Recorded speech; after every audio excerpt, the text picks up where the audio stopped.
Assalamualaikum warahmatullahi wabarakatuh. Selamat siang semuanya. Mohon maaf saya tidak bisa ikut hadir di Pacat bersama kalian di sana karena ada agenda lainnya. Oke, setelah tadi materi pertama dari Pak Haji, kita akan melanjutkan ya leadership. Dari panitia meminta saya untuk menyampaikan materi mengenai leadership. Oke.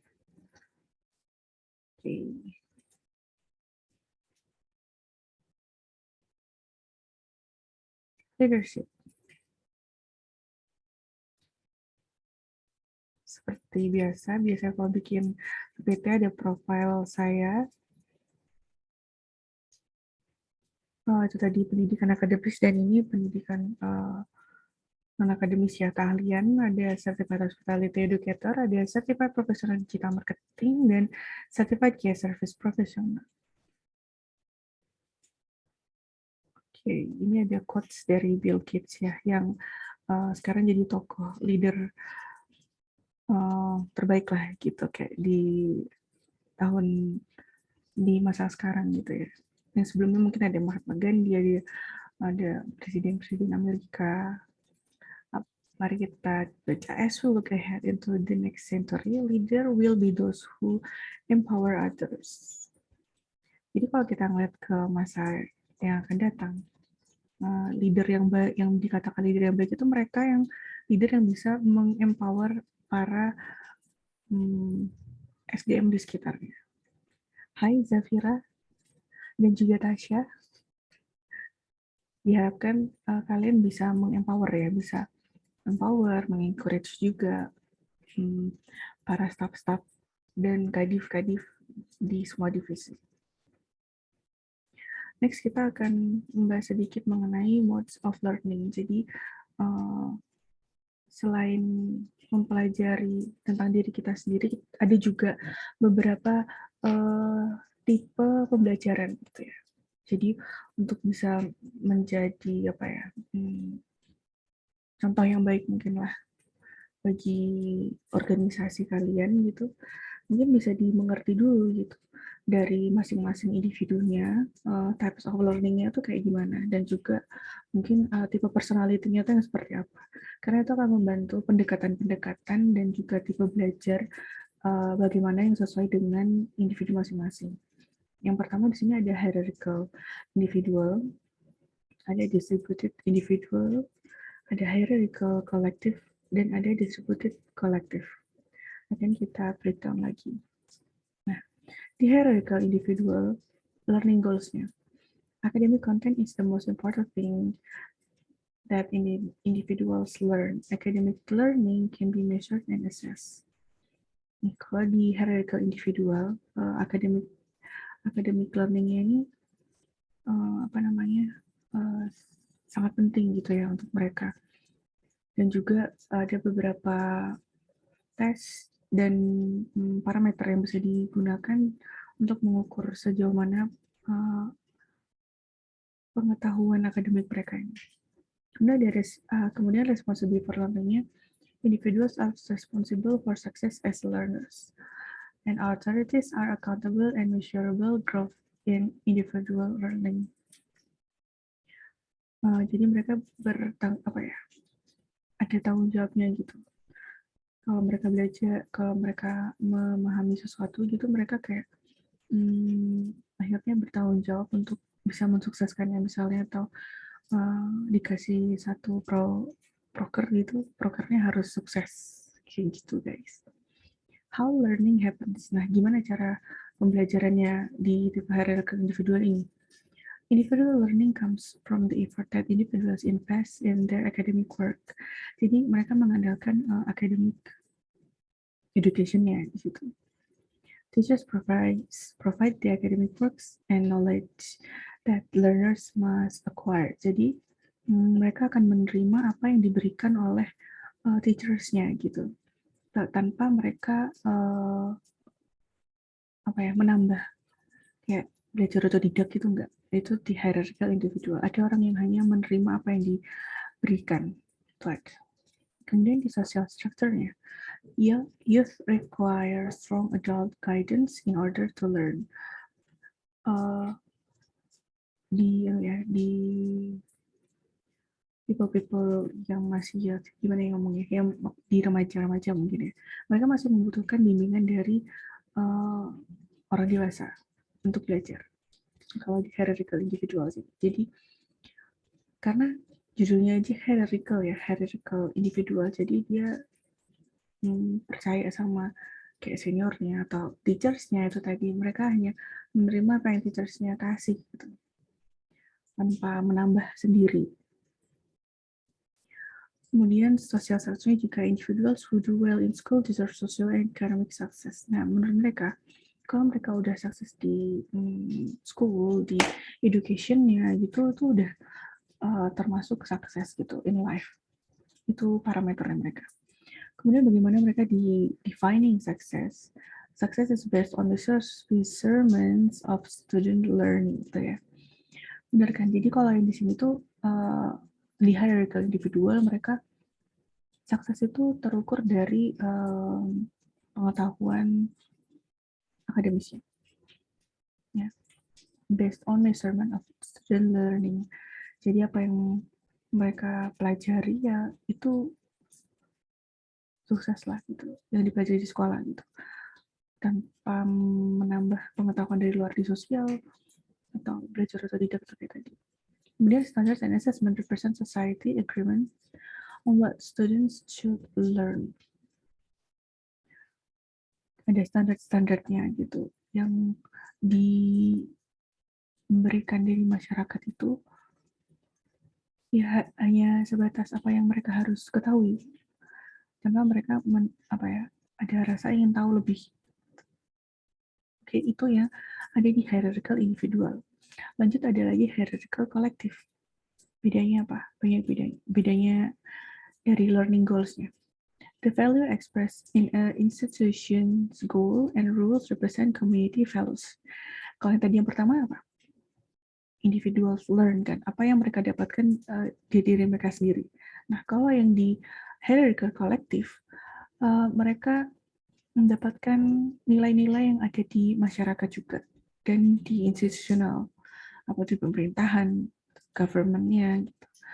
Atau di community-nya, malah di lingkungan sekitarnya. Kemudian, learners must acquire common values to become successful community members. Jadi ada sesuatu yang harus mereka capai dulu supaya mereka bisa join di komunitas tersebut.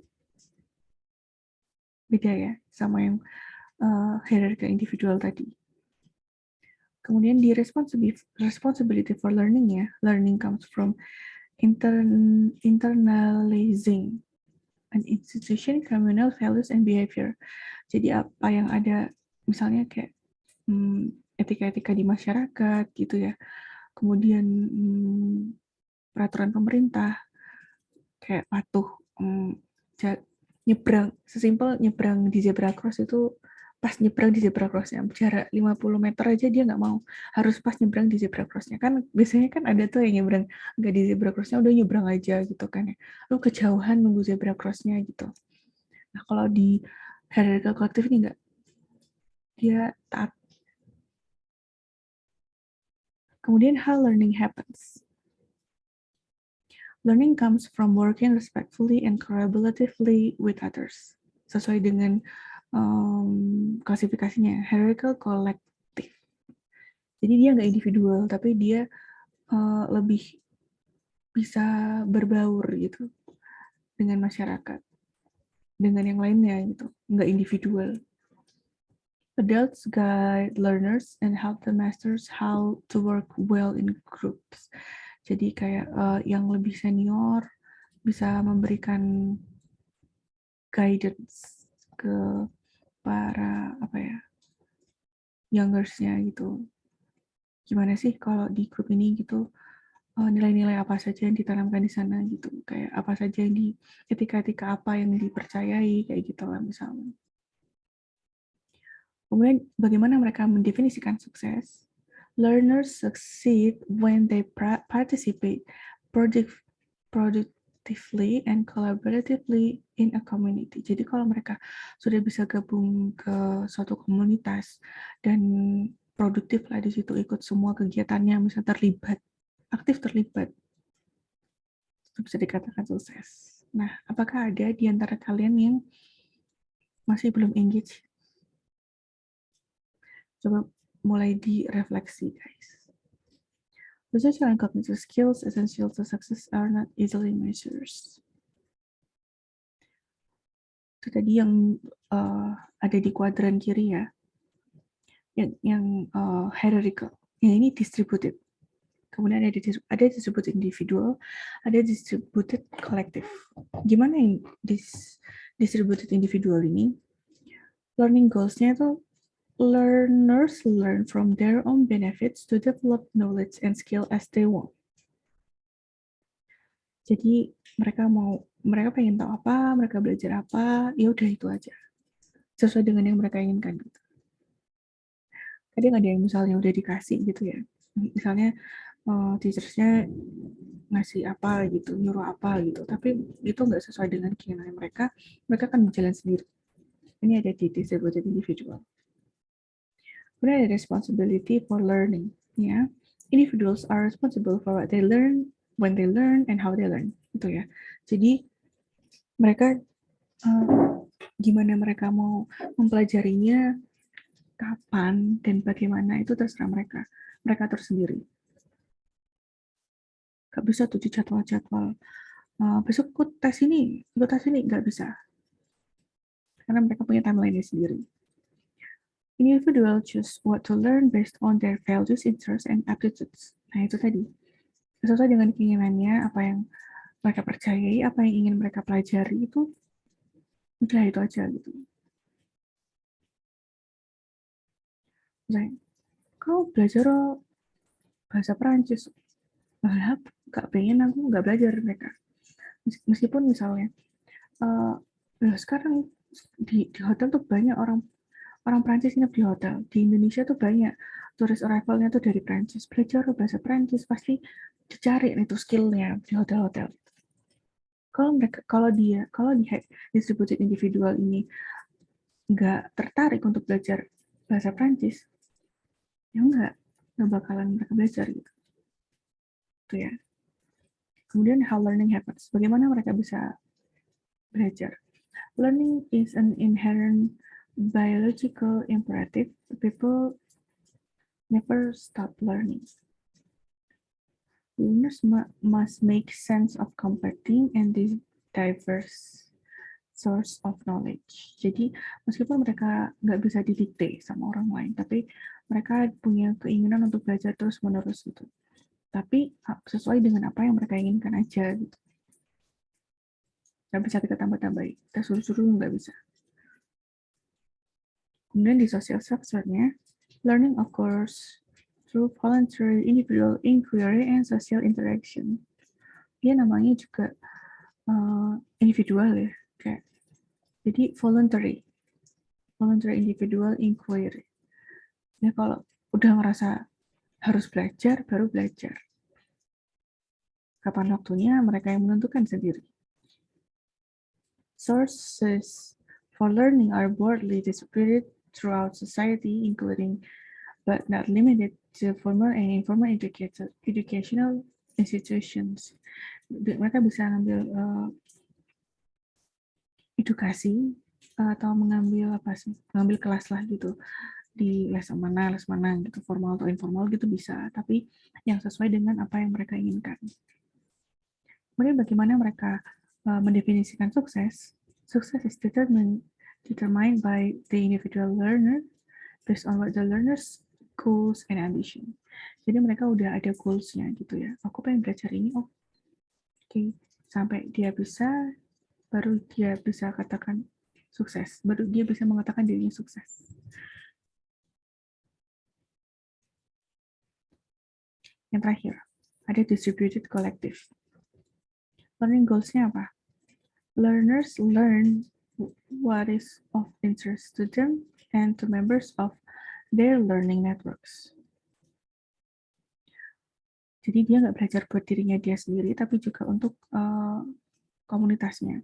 Jadi misal Zafira nggak belajar untuk Zafira sendiri, tapi apa yang tapi skill apa yang lagi dibutuhkan di Hima ini, gitu misalnya. By taking learning and teaching roles, individuals create and maintain a strong community.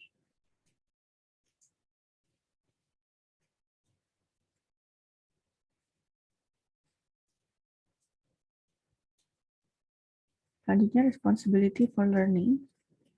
Communal learning is directed by shared values, interests, and preference. Individuals choose to join or start a community based on personal and group learning goals. Jadi goals-nya tuh dicari tahu dulu kayak apa group learning goals-nya, terus kalau misalnya cocok gitu sama personal goals-nya, oke, in joining. Kemudian how learning happens, gimana tipe ini bisa memulai belajar. Learning is an inherent biological imperative, sama kayak tadi ya. Learners acquire knowledge and also teach what they know to others. Jadi dia nggak hanya belajar untuk dirinya sendiri, sama kayak tadi ya. Dari learning goals-nya aja, mereka nggak hanya interest yang di dirinya mereka sendiri, tapi juga yang diminati oleh komunitasnya ya. Jadi misalnya si Tasya gaining something, dia akan pasti bagikan ke semua staff-nya, kayak gitu. Kemudian social structure. Learning occurs through social interaction and engagement with others. Ini cocok banget ya untuk yang di organizational. Resources for learning are broadly distributed throughout society, and by learning and teaching, others improves individuals and communal abilities. Kurang lebih mirip sama yang hierarchical collective ya. Cuma ini dibagikan ke organisasinya juga. Kemudian bagaimana defining suksesnya? Success is determined by the learning community and its member. Individuals can access, learn from, and contribute meaningfully to various communities. Jadi sukses itu kalau komunitasnya itu bisa ikut belajar juga dan memberikan apa ya, kayak misalnya ngasih peningkatan gitu, ngasih value lebih lah gitu ke komunitas atau ke organisasinya.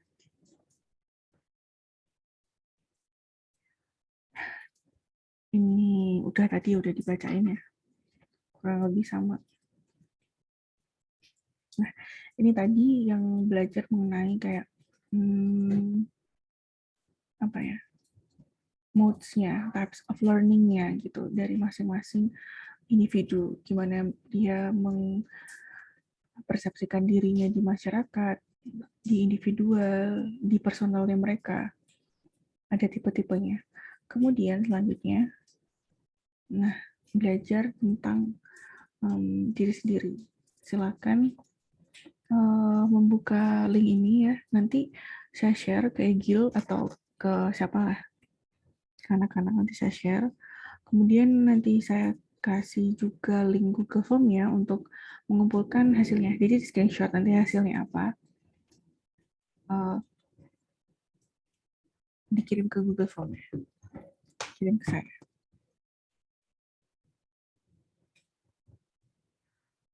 Dan kita akan ini ya bisa mengambil sedikit mungkin pelajaran dari gimana sih tipe atau style leadership-nya Bill Gates. Kok bisa sampai kayak gitu tuh Bill Gates suksesnya. Mari kita ambil positifnya. Yang pertama, beliau tuh fokus knowing something is much different than having wisdom. Bill Gates ini fokus di satu hal yang ingin dia ketahui, kayak terus dia akhirnya expert di situ, yaitu software, and then he makes it the best it can become. Jadi ya itu ya satu bagus ya udah dikuasai gitu dengan sangat ahli. Misalnya ahli itu ahli bikin garnish atau ahli apa knife art, ya udah itu yang diasah gitu, fokus di satu bidang. He worked hard to dominate his industry, ya dominate his industry pastinya ya, made execution atau priority, membuatnya apa prioritas pertama lah, and stuck with the skills that he considered to be his strongest. You can still see this focus through the work he does with his charitable foundations. Itu ya. Di software ya udah di software aja gitu, nggak ngerambah-ngerambah yang lainnya, tapi jadinya dia mendominasi pasar dunia bahkan. Yang kedua dia big picture, jadi dia ngelihatnya itu big gitu ya. Kids also takes practical approach in setting goals. He has a big picture that he keeps in mind. Instead of creating a vision that is unapproachable, Kid uses a step-based approach to make progress towards his vision. Jadi dia tuh ngeliatnya tuh big gitu, boleh. Kalau kalian pernah lihat dokumentasinya The Bill Gates ya, lupa judulnya apa, ada di Netflix. Itu kayak kalau misalnya investasi gitu kan nggak mungkin ya kalau developing something gitu langsung sukses, kan butuh banyak waktu untuk research and development-nya. Nah, dia nggak keberatan dengan kerugian itu, meskipun tahun pertama sampai kelima dia belum dapatkan profit, tapi ini ke depan akan mendatangkan profit yang sangat besar gitu. Dia nggak keberatan dengan hal itu gitu. Kadang kan kita jangankan tahun pertama, bulan pertama aja udah guys, kayak gak bakalan, gak payu, gak laku, gak bakalan dapat profit dari sini. Kalau dia nggak, dia percaya akan step by step-nya itu. Kayak langkah kecil untuk hasil yang besar itu ya, step by step. Jadi sedikit dulu, terus nanti diperbaiki. Nanti kan hasilnya lama-lama akan lebih baik gitu. Ya kalau dia developing Microsoft pun kan waktunya nggak singkat ya. Selalu ada perbaikan, bahkan kayak software kita sekarang pun kan pasti ada perbaikannya juga. Ya gitu juga. Jadi kayak it's like trying to walk up a staircase gitu kan, satu-satu. Nggak bisa kita langsung melompat gitu. Kesleo nanti. With this leadership style, you're taking one step at a time instead of trying to jump from the bottom to the top. Ya, jadi step by step. Nggak masalah, misalnya pertama, misalnya apa ya? Misalnya jualan di kaki lima. Nggak masalah. Terus habis itu, seiring berjalannya waktu, mulai sewa ruko. Setelah sewa ruko, mungkin bisa punya ruko sendiri, kemudian buka cabang, gitu kan ya. Sedikit demi sedikit gitu. Jangan takut untuk mengambil langkah kecil. Kemudian yang ketiga, creativity. Instead of staying in one zone, ya, di satu sisi yang comfort, dia encourage dirinya sendiri untuk bisa and his people to embrace creativity. His leadership style works to empower people because individual perspectives create new opportunities to explore ideas. Tuh, stuff di-explore itu, idenya pasti banyak banget. Daripada kita cuma mengandalkan satu orang saja, idenya dari orang-orang itu aja, yang kayak gitu-gitu aja. Kalau misalnya bisa brainstorming dengan yang lain, kita bisa minta pendapat ide dari yang lain gitu kan, akan banyak pilihan topik, pilihan ide kegiatan, pilihan broker, banyak ya. Jadi di-embrace, untuk di-encourage juga untuk bisa lebih percaya diri, mungkin menyuarakan pendapatnya. Although some people followed him because of the charisma he exudes, Many people follow Gates because they know he will help them transform themselves into better leaders too. Jadi Bill Gates ini nggak keberatan gitu untuk mengajarkan bagaimana jadi leaders yang baik gitu ke staffnya. Kalau misalnya staffnya semakin lebih baik, kan organisasinya juga akan jadi lebih baik. Kemudian yang keempat, caring. Even though Gates is often listed as one of the richest people in the world, he also one of the most prolific givers to philanthropic causes in the world today. Jadi kalau kalian nonton dokumentarinya Bill Gates, itu dia banyak banget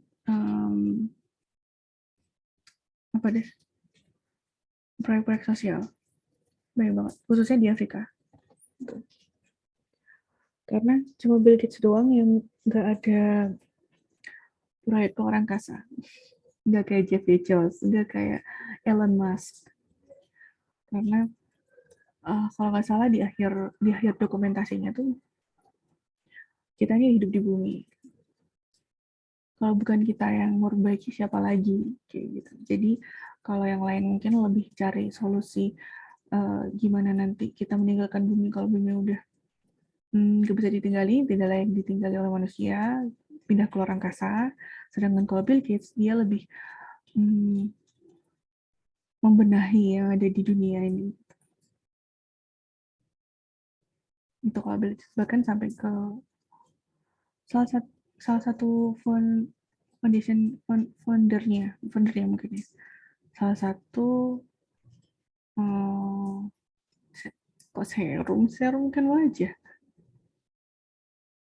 vaksin Novavax kalau nggak salah, itu dari Bill Gates Foundation, the Bill Gates and Melinda Foundation,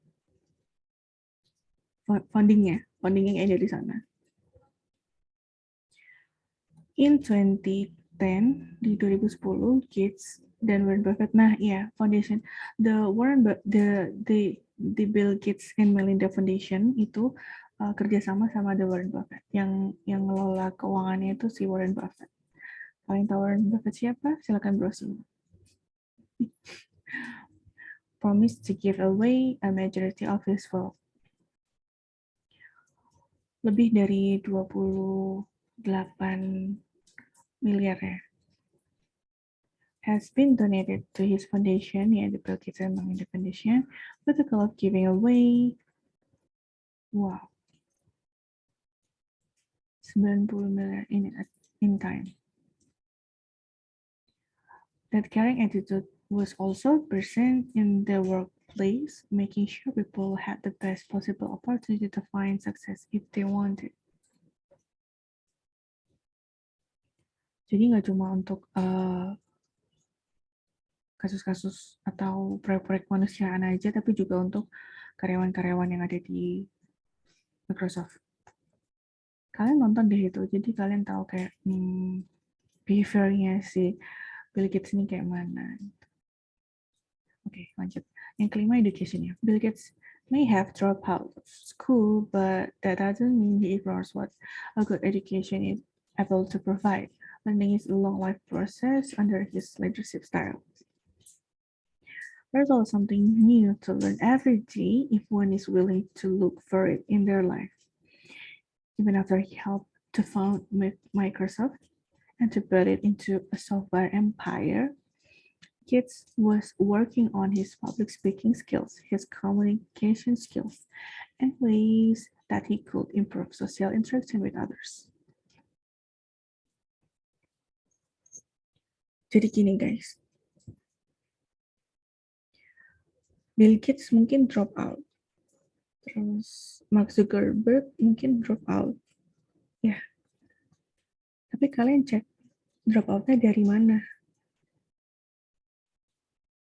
Dari Ivy League kan ya. Terus kalian cek SMA, SMP, SD-nya di mana? Udah bonafit banget gitu. Mereka itu ada di kalangan elit. Jadi untuk kisah drop out-nya itu jangan dicontoh gitu ya. Karena dari dari background-nya kita aja itu udah beda-beda gitu. Background-nya Bill Gates itu beda.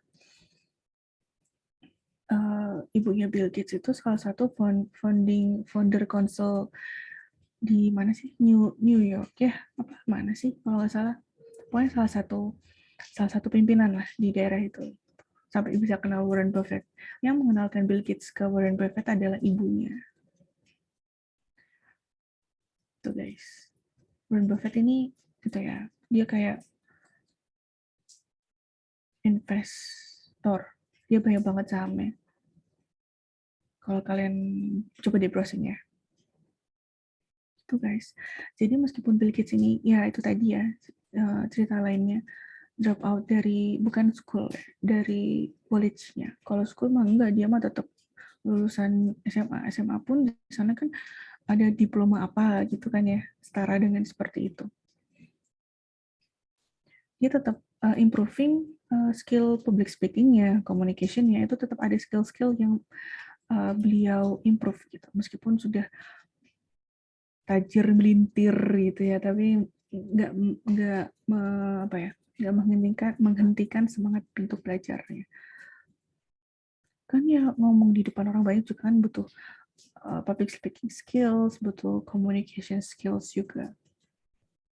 Yang terakhir, dia itu passionate, love Microsoft products or hate them, kayak gitu. There's no denying that the fact that kids put a lot of love into everything he did for the company, even if the only thing he needed to do was write a thank you note. You're guaranteed a message that came straight from his heart.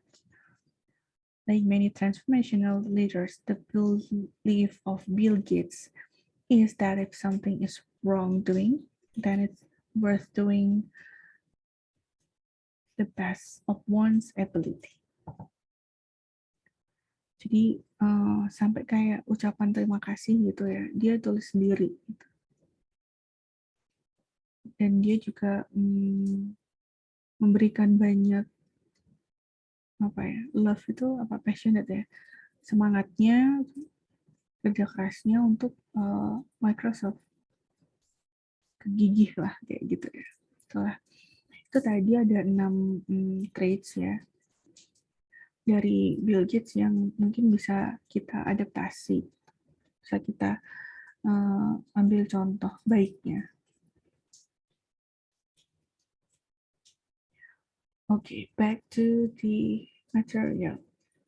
Ada beberapa attributes of a leader. Yang pertama, karakternya tuh mereka antusias dan mereka punya integrity dan juga self renewal. Mereka antusias itu ya dengan prokernya, dengan tanggung jawabnya, dan juga punya integritas. Ada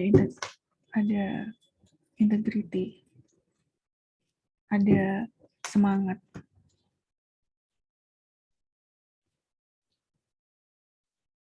Dan juga self renewal.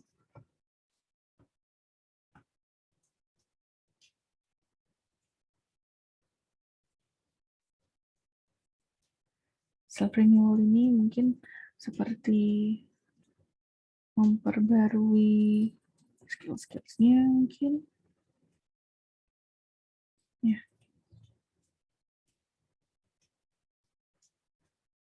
Mengupgrade dirinya. Jadi dia nggak akan puas dengan dirinya sendiri, tapi dia kayak harus masih banyak yang perlu kita pelajari. Kemudian analisisnya fortitude dan perceiving judgment.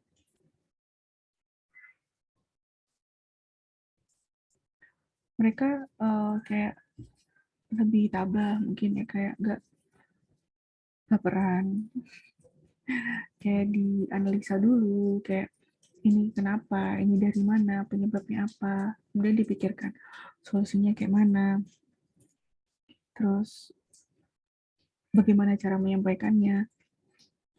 Kalau disampaikan dengan cara seperti ini, kira-kira apa yang akan saya dapatkan, feedbacknya apa yang akan saya dapatkan.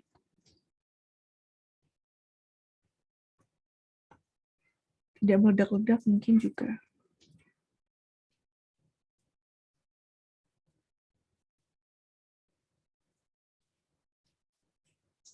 Ya, jadi kayak dipahami dulu gitu, ini sumbernya dari mana, kenapa kok bisa seperti ini, gimana menyelesaikannya, gimana menyampaikannya,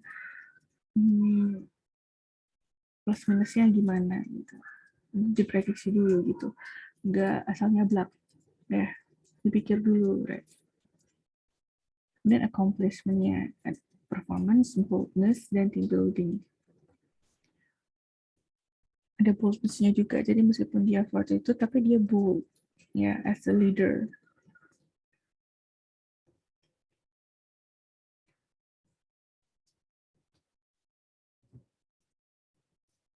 Mereka bisa apa ya, memberikan contoh ya performance ya, memberikan contoh performance ke staffnya, dan juga tentu saja bold, mungkin kayak tegas lah gitu ya. Dan team building, dia doing something itu dengan timnya gitu, nggak jalan sendiri-sendiri gitu ya guys. As an organizational apa staff gitu ya, biasakan untuk bekerja bareng dengan temannya, baik sedivisi maupun juga koordinasi, konsultasi juga ke Rahimanya, ke pembina himanya juga. Jangan lupa, jangan ditinggalkan Pak Ji. Ditapuk nanti kalian. Iya Pak Ji, gitu nggak Pak Ji?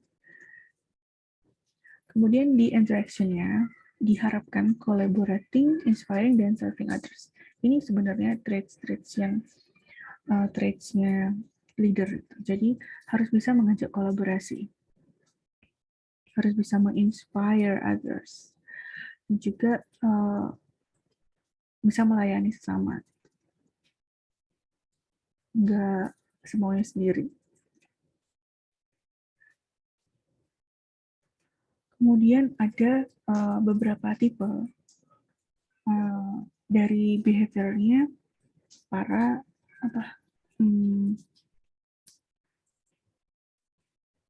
leader.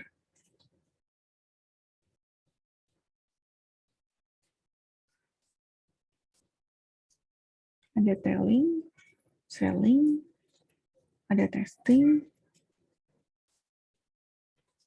ada juga joining. Jadi ada apa ya? Ada beberapa gayanya gitu ya di leadership ini. Ada yang telling, jadi mereka hanya akan apa ya,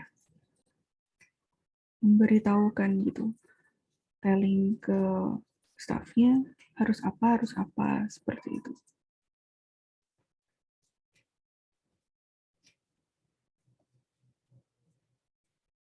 Kemudian apa ya, kayak udah dipilih gitu, udah dipilih harus gimana, ya udah itu yang dilakukan oleh staffnya gitu, nggak pakai kayak musyawarah gitu, nggak pakai. Kemudian ada yang selling ini kayak mereka kayak bikin decision dulu juga dengan dirinya sendiri tanpa ada apa ya, tanpa ada persetujuan dari kelompoknya, tanpa ada persetujuan dari organisasinya, tapi dia berusaha untuk membujuk, udah gini aja kayak gitu lah. Jadi gimana caranya dia membujuk ke staffnya untuk bisa ngikutin kepercayaannya dia.